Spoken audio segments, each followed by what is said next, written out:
Thank you, and good afternoon, everyone. It is a real pleasure to be back to my alma mater, the University of the Basque Country. I'm also to be able to share some of my latest findings with all of you. Before I begin, I would like to express my gratitude to Janet Brennan-Croft and Dimitri Fimi for their useful comments on an earlier draft of this paper. The attention to detail J.R. Tolkien showcased in medieval scholarship, widely recognized for its influence on the discipline, did not diminish in his fictional writings. In the sequel to The Hobbit, The Lord of the Rings, Tolkien made significant additions to the prequel's revisited locations. Among this supplemental material, the cultural addenda to Rivendell bear ulterior significance.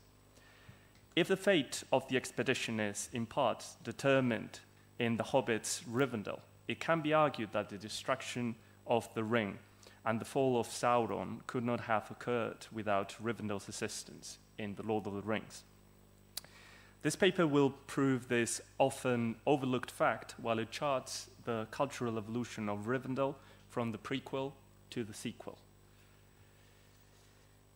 In the well-known letter to Milton Waldman, Tolkien wrote circa late 1951 that Rivendell is a kind of enchanted sanctuary, and that the House of Elrond represents law, the preservation in reverent memory of all tradition concerning the good, wise, and beautiful.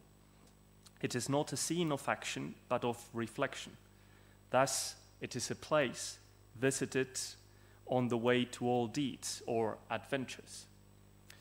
In The Lord of the Rings, Rivendell continues to fulfill the same function as in The Hobbit, by providing the protagonists with the necessary supplies and allowing them to heal their bodies, rest, and prepare psychologically to face future adversities. In Rivendell, Bilbo gives Frodo two items that will greatly aid him, directly or indirectly, in the quest of the ring: the magical sting and a mithril shirt of mail.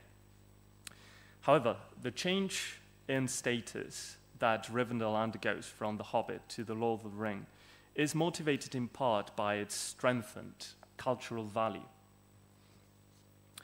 Readers are given an incipient sample of the cultural memory preserved in The Hobbit's Rivendell when Elrond teaches the protagonists the names and history of the swords Orcrist and Glamdring, and how to read Thrall's map.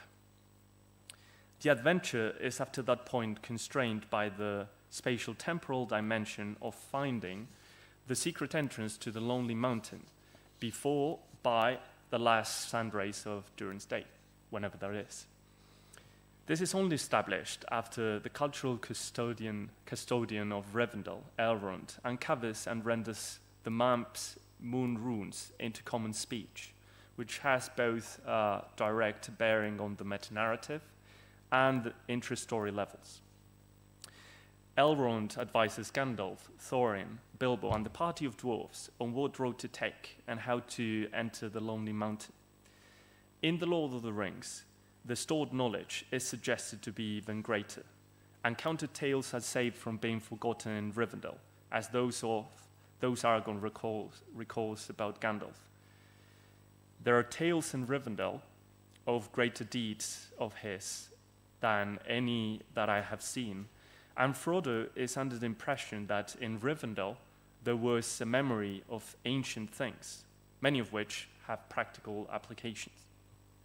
For instance, as Julian Eamon explains, Sam and Frodo learned from Bombadil in the Old Forest that Middle-earth magic is dependent on poetic speech and songs, but they yet lacked both the Vial of Galadriel and the lyrical words that could cast the light of the two trees of Valinor and help them overcome certain obstacles, such as Shelob and the Watchers of the Tower of Cirith Ungol in Mordor. It is in Rivendell where they learn such knowledge by paying heed to Bilbo's song Earendil was a Mariner, and the elves' performance Elbereth Githoniel, which buried deep in their subconscious minds while both are either awake or in the realm of sleep. This knowledge can be retrieved in emergencies as a last resort, as when Sam is about to be slain by Shelob. He heard voices, far off but clear, the music of the elves as it came through his sleep in the hall of fire in the house of Elrond. Githoniel a Elbereth. Furthermore, the fact that Rivendell, in Tolkien's words, is a place visited on the way to all deeds, assures a stream of visitors of diverse provenance who can supplement Rivendell's physical and oral repository with distant tales and lore, as it happens during the Council of Elrond. Thus, though we are never told how, it is unsurprising that Gandalf, Bilbo, and the party of dwarves plans were improved with the best advice in the Hobbit's Rivendell. In The Lord of the Rings, instead, the extensive 2 chapters set in this wooded area provide the Fellowship with explicit, indispensable information and advice to succeed in their perilous mission. All things considered, I acknowledge that there are many intricate and interconnected reasons for the Free People's eventual success in the War of the Rings. However, as this paper has made clear, Rivendell is both an essential cultural stronghold and facilitator of victory. Unlikely as it is that Bilbo and the dwarves would have found the secret entry to the mountain without paying a visit to Rivendell, the chances of Frodo surviving the Morgul Blade and setting off to Mordor with the right equipment and company are next to naught with no Rivendell in sight. With no cultural center which preserved the lore and artifact of Gondor's and Arnor's former monarchies, no unifier king could have been restored either. And without a strong ruler, the final battle of the War of the Ring and its aftermath would have resulted in even more dramatic consequences, if not defeat. Tolkien's phrase, visited on the way to all deeds, or adventures, encapsulates best the Aragorn-Rivendell relation. Rivendell preserves Aragorn's past, present, and future, and it becomes an unending source of inspiration throughout his life, but especially during the War of the Ring. It is in this sanctuary where Strider casts his rags, sobriquet, and all wandering life aside, and Aragorn begins to transit into his future king persona.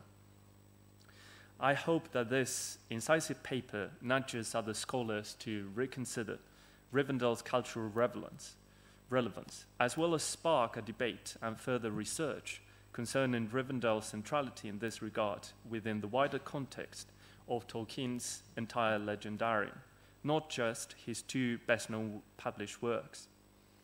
David D. Overhelman succinct depiction of this aspect of Rivendell may provide a starting point. Elrond establishes this refuge to gather the last of the Noldor in the northern half of Middle-earth and preserve their wisdom and lore, both oral and written, within his refuge.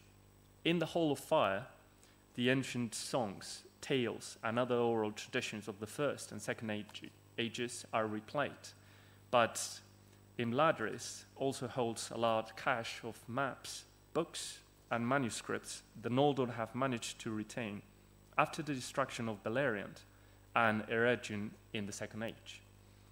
Oberhelman's brief extract offers a glimpse into Tolkien's wider legendarium, not just the Lord of the Rings.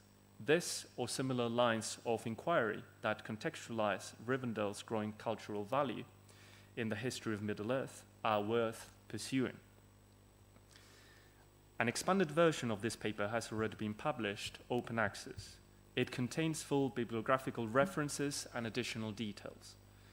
If you're unable to find it online, please email me at andoni.cossío@ehu.eus, and I will promptly send you a copy. Thank you so much for your attention.